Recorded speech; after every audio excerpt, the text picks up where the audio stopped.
But now I would like to introduce Kria Djoyoadhiningrat. Yeah. So he will continue his the story about Africa in a way, with his own perspective. So please welcome him and.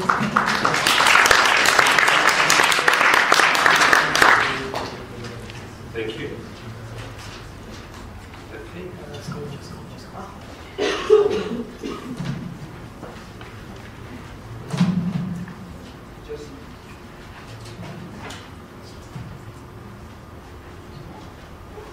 Perfect. Great. Okay, well, thank you for inviting me, and thanks for the great preparation. I want to tell a little bit about my own personal experiences with informality, and I called my presentation "Informality, Who Cares?" Because, who cares actually? I think I saw a couple of you who actually were here at the expert meeting. That's what we try to do with Studio Rosa. I'm an architect there. Jaap will join my presentation later. He's the urbanist of our team. And we try to crowdsource as much as possible and get good ideas from anyone. My first encounter with informality actually was at home. My parents are from Indonesia. You know, my mother's a great cook, but the only thing that you cannot ask her is, you know, what's the recipe for your dish? I mean, she doesn't even know what the name of the dish is. And it's just a little bit of that, and this is more feeling, sensing, tasting. And I just asked her here, how do you make it? Well, just, you know, it's like second nature. And also, my parents basically, they had always had the attitude that you don't wait on the government. I mean, in Indonesia you never do it, but also in the Netherlands there was an old playground overgrown with plants. This is my father, this is me, about 6 years. And they cleared it up just with the neighbors, and after a while the municipality decided, this is a nice place, and they put up this climbing device. And it was also some kind of recognition, actually, that they liked what the neighborhood was doing. So I always had like the attitude to really listen first and see, and then talk later. And it helped me a lot in my bachelor's in a course about literally problem neighborhoods in the Netherlands. And you know, these Moroccan guys are, you know, basically like, I met them all the time in my neighborhood too. They were saying that everybody knows us, talks about us, writes about us, films us, but nobody ever talks really with us. And at the presentation, some of the parents, and so they asked me, "Are you from Dordrecht?"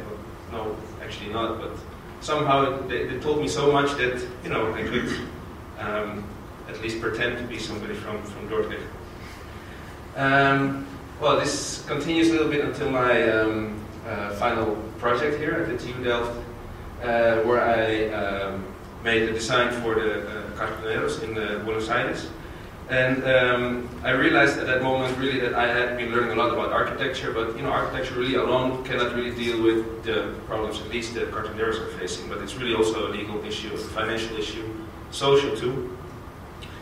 And well, after the project was done, it was basically more, like Roberto said, it was like guided more towards architectural, so I didn't manage to have it a direct impact. So I kind of took a sabbatical and started working in Curacao, just on working as a construction worker. And this was a nice painting by an American architect who was also working there. And he could make technical drawings, but it didn't even matter. I mean, we were just building there. And at a certain stage, there was a pickup truck pulling up, and they thought it was the immigration police. And you know, in 20 seconds, the whole construction site was empty. And they actually ran into the sea to flee their fear. And it was actually just a normal security guard from the area, and nothing going on. But this was a moment where informality, which used to be something interesting for me, kind of became serious. I didn't really quite understand it completely, but you know, I felt it was just really something serious going on. And at the moment, this is a project of mine. They're building out in Senegal, And here I saw a totally different kind of informality, just trying to make do with whatever we got. I made a design here based on the information that I got, and the first thing that we got there is, okay, the plot is different. On the left is the contractor, the right is the land measurer. And basically on the side we decide, okay, put the building over there, and yeah, you guys go there, and it was just making do. And before I went to Senegal, I thought, well, it's an old colony of France, so probably they speak French. Well, the government officials do, but on the side I had to talk Wolof. I don't know if somebody from Senegal is here, but it's really different from French. For Dutch guys, it's kind of nice that there's a in it. He was asking me, don't you have to sleep? And I said, I have a lot of work to do. They never understood why I wouldn't sleep during the lunch break. But what's interesting about Senegal is there's really not a lot of economic pressure, and people just, if there's something coming up, they just go to that place. From all of the countries, those guys came and heard about the construction project, and they don't have a diploma, they don't have any certifications. So this was kind of part of the basic process. Just show us, make a wall. And then this was kind of like idols maybe, but for construction workers. And those two guys, they got hired, but there were also some guys that didn't kind of make the test. And a lot of obstacles going on. I mean, this was our water supply, and they got stuck in traffic, or stuck in the mud. And, it was kind of difficult because we had to first make our own stones made of concrete. So we had to dig our own hole for water. But somehow, even without cranes, without a lot of expensive equipment, we're putting up the building. At this moment, there are up to 4 stories now, and it's all nice. What I find interesting about going to an informal setting is that people tend to get more tangible things to show off their status. This is the Saisabo mug, which is the big pimp.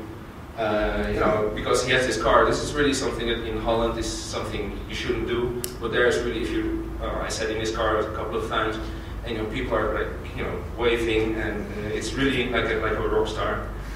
But this guy is actually from a different population group. He's from the Poulard, from the Peu, and this is his way of showing off. This is his herd of cattle. He's a security guard. He sleeps at night outside, actually to watch the construction site. And these are his cows that were walking around. And after a while, I kind of became frustrated that my ideas about Argentina and the informality and cartoneros didn't really work out. So I teamed up with Jaap, who also did a project in slums, but then in Sao Paulo. And we teamed up, and we came up with like a version, like 2 or 3. And Jaap will tell more about that later. But here again, we found a mother in her own home, and she was still fighting for her right, and they just take care of themselves. But somehow, what happened here in the Netherlands with recognition of the municipality at a certain stage, it didn't come yet for them. And I think really the essence of the informality is, are you welcome or not? If this is the way that you come in, if you didn't follow the recipe, well, what kind of relation will you have?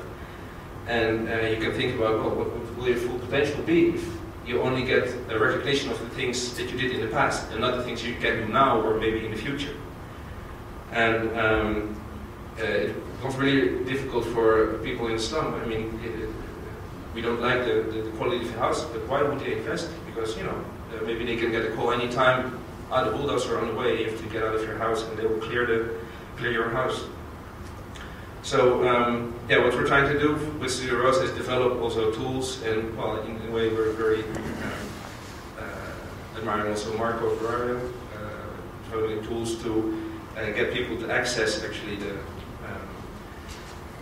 legal, financial, and also the architectural knowledge that we have as the formal part of the society. And actually in the Netherlands we have in the past a lot of like a rich slum history, and This is my last slide. I don't need this. Oh, okay. This is not us. Okay. And it took us about 50 years to really get what's going on. There were like two worlds, like an underworld and an upper world. And actually the Institute for Engineers, when they were 5 years old, they said, well, let's do some kind of investigation. It was 1853, I think. So about the same time of the Charles Dickens book. And they were kind of shocked what they saw in Leiden, Rotterdam, and because sometimes you enter a neighborhood and through the back door of a house and there are 20 families living there. It's not exactly the scale that you can find in India or Brazil, but the problems that they were facing were very similar, and also the way that the upper class would talk about the lower class was very similar. But at a certain stage, after more or less 50 years, we know the date is in 1901, at least the Dutch government and society had that decision, okay, we have to decide that really everybody is welcome. Like, I was kind of shocked. I don't know, the guy asking in the back said that in India you don't have right of education, not everybody has it. Well, at least in the Netherlands we made that decision, but after 1901 it took us another 70 years to get, well, deal with the last slums. It was in Amsterdam actually, close to the Blue Market. And we made a lot of mistakes and had a lot of good ideas, and what we're also now doing is translating all the pool of knowledge, which is a lot of time in Dutch and not really accessible, to see what kind of tools we can find, and we can translate first to the Brazilian reality and then solve it and help the people out that really deserve it. So I think Jaap will now continue to get his individual story, and then he'll wrap it up and tell you more about what we're doing together. Okay, yeah, thank you.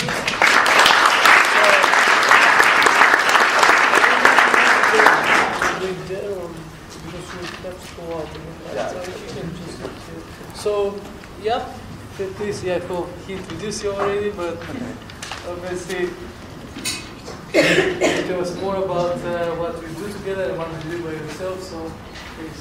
Okay, I can just continue, right? Yeah. Okay. Great. Thanks a lot for the invitation, you all, especially Belinda, who approached me. My name is Jaap. I work at several places. One of it is postdoc, one of it is Studio Rosa, in different ways we are doing project. And when Belinda approached me, she asked, so what would you say if I invite you for an afternoon in which we talk about informality or formality? And I think it was also on my poster. I said, I think good solutions render the formal or informal dichotomy pretty irrelevant. So I agree with some other speakers that I don't care so much. But there was a time that I did care because I graduated here as well. And then informality was a buzzword. So and we were trying to understand, so what does it mean? So we had some time to dive into theory, and we investigated the meaning of informality within different fields, in economy, in sociology, in spatial practice, and in different places, and we found basically that they all have very different definitions, and that renders the term super fuzzy. So everybody is in fact talking about a different thing, it doesn't bring us much further. But, so what we then said, if you overlap, so this is what I said. If you overlap all these different definitions of formality, and you would look at it spatially, you project the different kind of definitions on the city, you would get a heat map and of different intensities of formality. So in some of those places they would have the biggest intensity of kind of economical informality and also social informality. And so these places are often these places. So there are slums, and that's why if people talk about informality, they often talk about slums. But since I thought it's a kind of, we saw it more as a heat map, you also see that the other parts of the city also have a color. So I thought it would be nice to use, I'm going too fast, to use this afternoon to say kind of 5 minutes about a project which we did for a very formal client, but in Brazil. And that even if you work for a formal client, it's impossible to escape the informal city, informality, things that are not planned, and you have to work with that. But it's almost Christmas, so I thought let's also do a poem. It's a bit cheesy, but okay, whatever, it's December. So, and I think it touches an essential problem that often kind of is embodied in the relation between formality and informality. So it's a poem that I saw in an interview with the guy on the right. Yes. Yeah. So Typhoon, which you should all know and listen to music if you speak Dutch. So I think the Dutch version is nicer, but okay, whatever. It's about love, but we're talking about informality. So and it's like this: if you have your eyes open, you see the world. If you open your heart, you can see everything.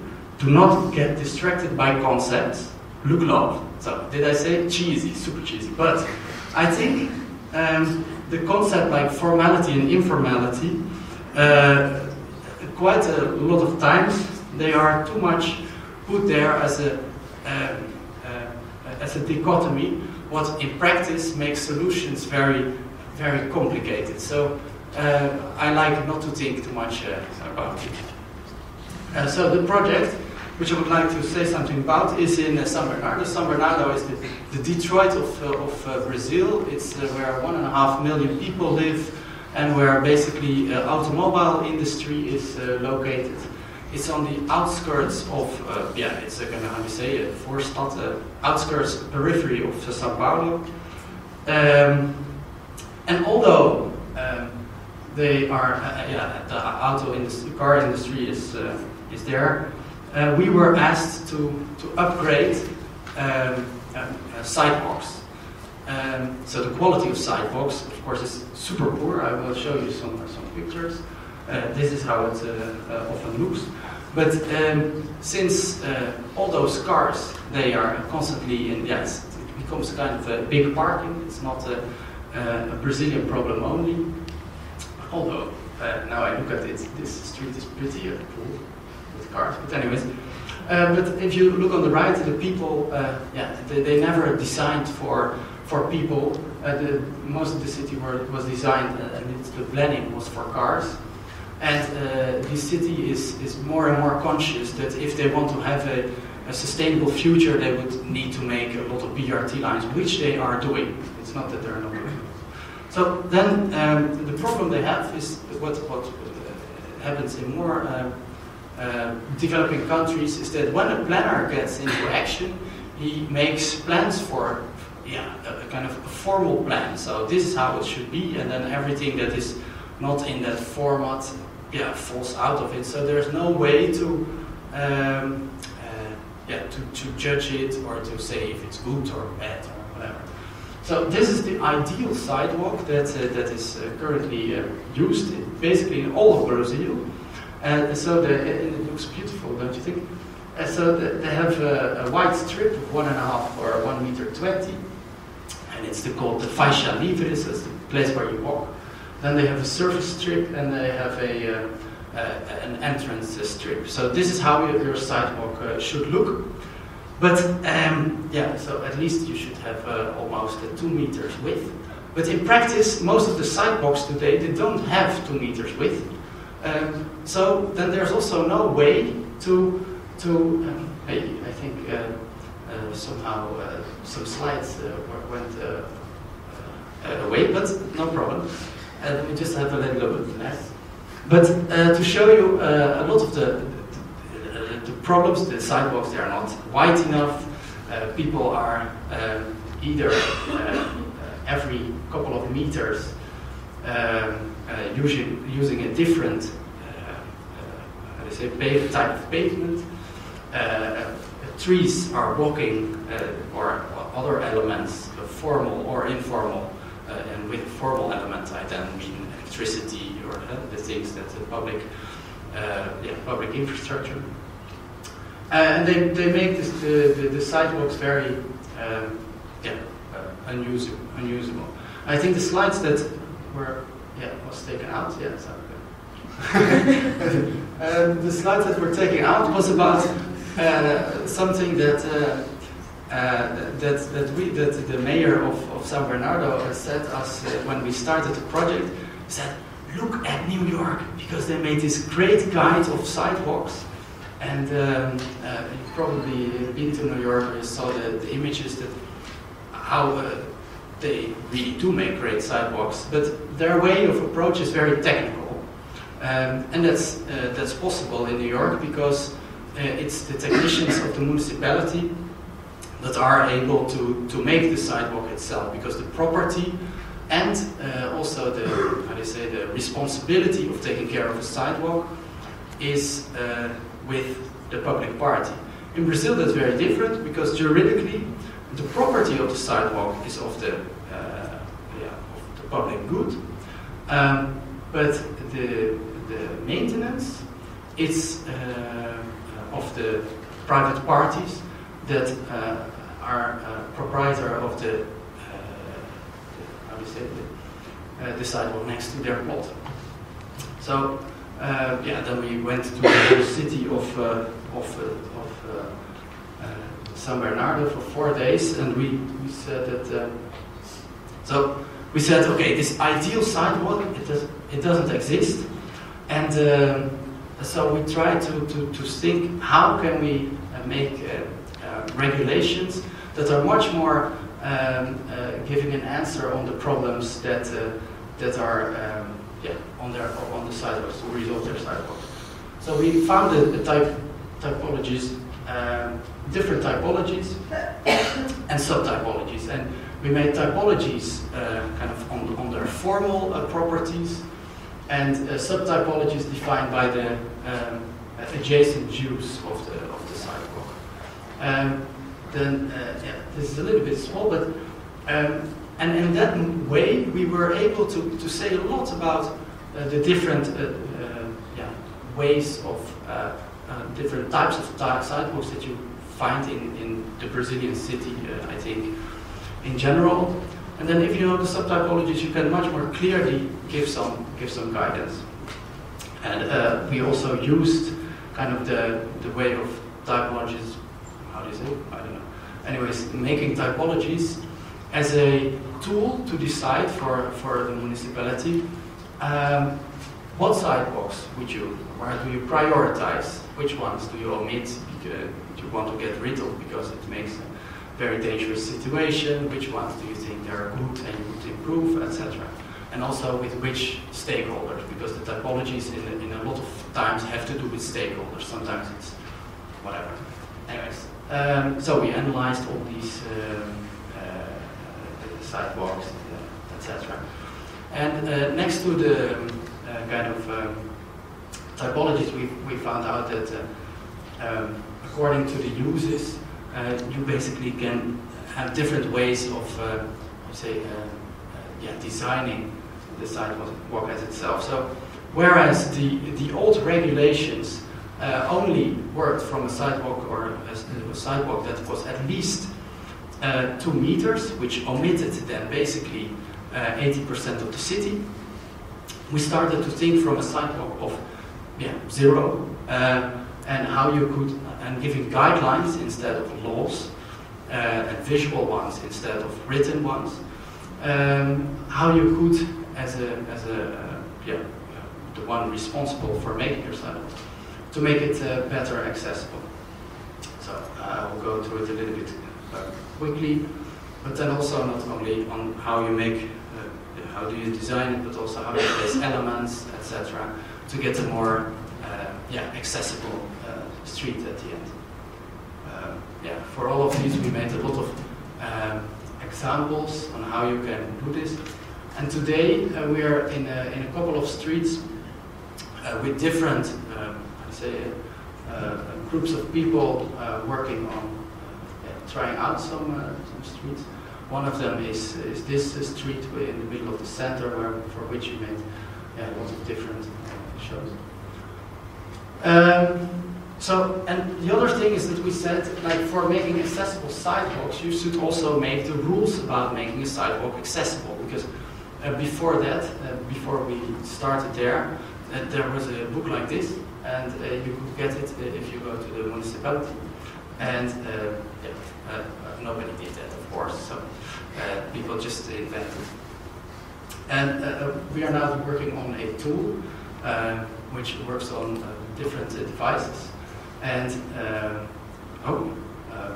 which works both for the public good, and so for the people that have to fiscalize or apply and see that everything is going according to regulations, but especially for the people that use it. And it's not only for kind of finding the ways that you the guidelines, but especially also to share with different people how they made their sidewalks. There's a lot of possibilities with the tool we are developing, but I think that's where I leave it for Summer Garden. I was given the possibility to say something about Casa. Yeah. We have the video as well. Yes, exactly. It's what do you want to do now? I would like to have an introduction on it. Yeah. Okay.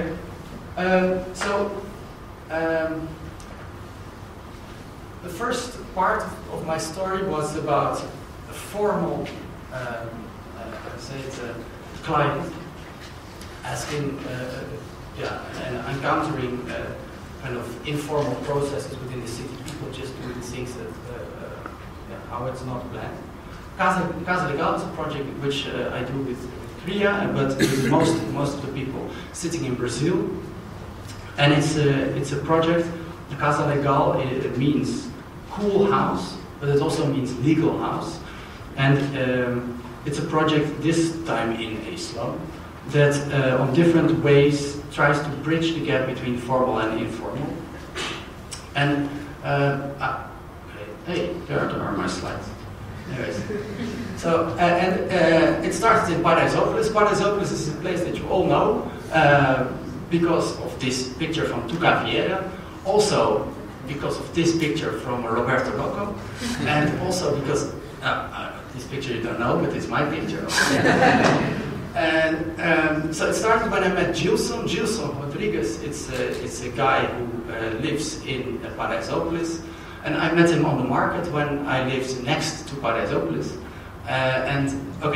Gilson, nowadays, I met him in 2006. In 2006, he was just a person living in a slum, doing shopping, groceries at the market. Just like me today, he's a community leader and someone with quite some impact. But he's still also the man, just like millions in Brazil, living in a slum. And during the time that I know him, we saw each other a lot, and he told me about the difficult problems with the illegal status of his house. And he grew up in the house where he lives, the orange one that's his house. And although he lived there for 28 years, it's still unclear if he will be living there tomorrow. And this is because of the irregular, informal, or whatever status of his house. And that's a real risk. I don't know. Yeah, this is the back of his house. This is me and some other people having drinks at the house. And it's a real risk, but still in Sao Paulo, a lot of people are taken out of their house, and the house making zero with the ground level. But with this illegal states, there are a lot of other problems that you know when you're studying informality, no postal address, no insurance, no bank account, etc., etc. And weirdly enough, many people in Sao Paulo, they do have the right, or at least lots of these informal inhabitants, they do have a right to own their plot because of Brazilian law says that if people live more than 5 years on a plot, they can get the right of ownership.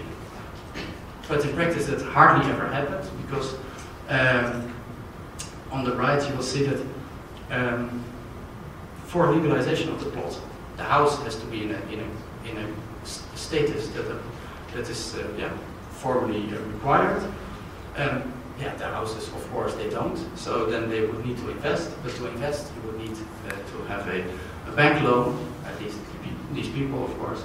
But to get a bank loan, you would have a bank account, and you cannot get it because that's a vicious circle. You probably all know about it. And this means that there is no development at all at their place. And even if there would be a solution to this, there's often a second problem, namely that an old owner of the plot is fighting the inhabitants juridically because he, of course, also wants to have his plot back. So we started to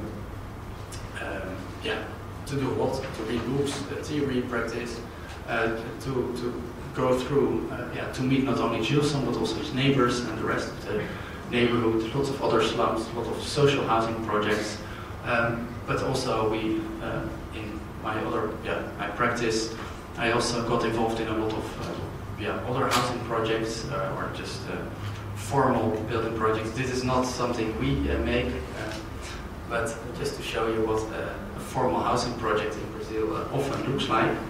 But we got to understand how these things happen and how they are financed, and that's pretty important for a solution that we kind of then started to emerge. And I will very briefly explain you that. So we think that in the status of non-development also leads to this kind of incompatibility between informal and formal, leads to an incompatibility of the standpoints of different parties, which makes everything one big standstill. And we think that to get a solution to this problem, that it's important to start thinking from commonalities and shared interests. So we made a kind of shared horizon, because all these people, both owner as well as inhabitant, they want a direct solution. They want certainty, and they want a solution that is cost effective. The owner, he wants just money because he bought it, the plot for his pension or whatever. And the people, they don't really want money, but they want to have the certainty that they can stay there without spending too much money on the legalization. Okay. Let me just, it's 1 minute. I'll go quicker. So we think that thinking from commonalities places the inhabitant and the owner basically not opposed to one each other, but on the same side. And that makes a big difference. We started a conversation with a lot of people, also developers, bank, and of course the owner and inhabitants. And we said, you are not having an opposite problem, you are having the same problem. And together we can get this vicious circle running the other way around. So by making a spatial business plan, which kind of plans not only physical action, but also financial and social, and then also the financial things, how you can step by step transform a place like one plot in one of their slum. So I just said a lot of complex things because in practice it's a nice story, but in practice it's very complicated. But we're getting somewhere.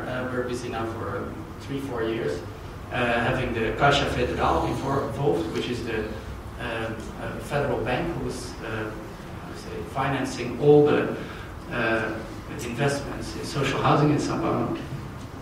Okay, so this is me with, by the way, the superintendent of the Casa Federal in Sao Paulo. And the Caixa Federal, of course, the federal bank, is not interested in the development of one plot. It's all very nice, but they think that organizing one plot from kind of this development motor is the idea that you can, the kind of the promise of this idea at an urban scale, and that's what we also believe. So, working on the urban scale projects with Casa we can realize large-scale urban renewal and social housing for the benefit of slum inhabitants. And Kria finished a video which we tried to get people in the process. To address a broad public, we linked it to football. I hope you like it, and I'm interested to hear your reactions later. Thank you. Just 2 sentences for introduction. We were, while thinking about this mechanism, this engine of Casa Legal, and we were thinking this is very theoretical, very complex. And the last World Cup in Brazil gave us a lot of irritation, which we often use as the inspiration to come up with ideas, and try to channel it into a formula, which we call Estadio do Povo, and this is what the book is about. So this is one of the ways that we intend to apply Casa Legal. Hi, my name is Kria and I'm an architect at Studio Rosa. At Studio Rosa we help to solve problems in the city with a mixture of social, spatial, legal and financial measures. And we help to create environments where people and communities can thrive and have a happy, safe and connected life. As architects and social entrepreneurs, we have had the privilege to work and travel all over the world. And especially in the tropics, we noticed that they have trouble getting the basic stuff like clean water, good healthcare, fitting education, but even the permission to live in their own homes. And we want to use our experience, our skills and our knowledge to come up and create innovative solutions. We've been asked by Gilson, who lives in one of the oldest and biggest slums in Sao Paulo, to think about his problems. And Gilson and his neighbors and basically his whole community, they live and they have a job and go about their daily business just like you and me. But they have a problem because they live on a piece of land which is belonging to somebody else, and that somebody else wants his land back. So Gilson and his neighbors, they can get kicked out of their house anytime. And this is also what happened a lot around the World Cup. For the big projects, the highways, the stadiums, a lot of people had to leave their homes. And it even became so far that the Brazilian people, who love football like a religion, went to the streets to protest against the World Cup. For Gilson and his community, we created a solution called Estadio do Povo, which means stadium for the people. And the stadium is really for the people, and we want to create the World Cup experience as it should have been. In that crowded neighborhood of Gilson and many other slums in Brazil, there is this open place where you have sunlight, where you have open views, fresh air. It's called the football field. People play football there, they get together, meet each other, and we want to share the qualities with more people. So we will develop the edges around the field and give more space for schools, for clinics, places to live, places to work. With our solution of Estadio do Povo, we hope to enrich and support the lives that the people that live there deserve. No matter how fast this process will go, just before the next big event, the Olympics of 2016, we will organize a World Cup like it was supposed to be and show the Brazilian passion for football, and we will build the stadium using temporary structure like scaffolds around the field, and we will host the tournament there, invite world star players. We want to realize this for Gilson and his community so they can stay in their homes and have a happy, healthy and safe life, and to stay connected with their strong community.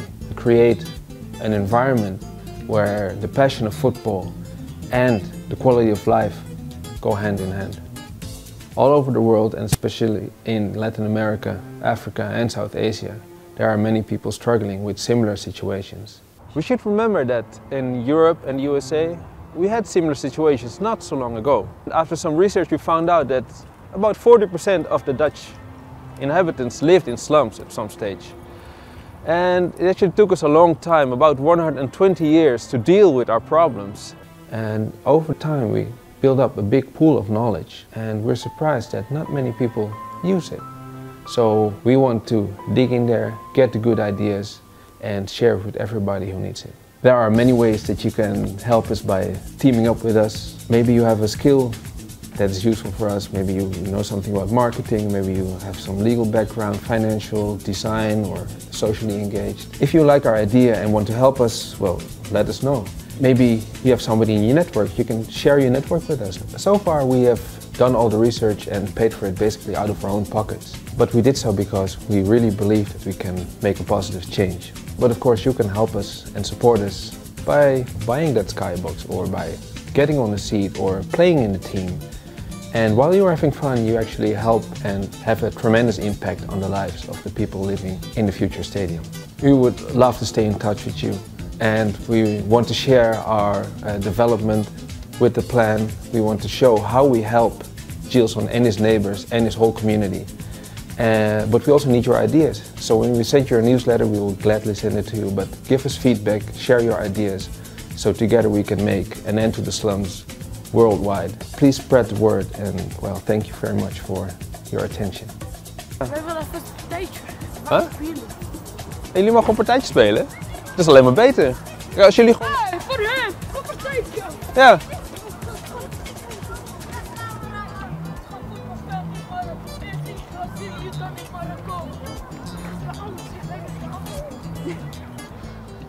Yeah, one last thing, the wooden blocks, they're actually a game we are developing at the moment, and we first tested out here in the Netherlands. In January we have a school bus of school kids, 10 to 14 years old, and really have a physical game to level the discussion, because we are architects and we know about this, but you know, we want the discussion really to happen between them.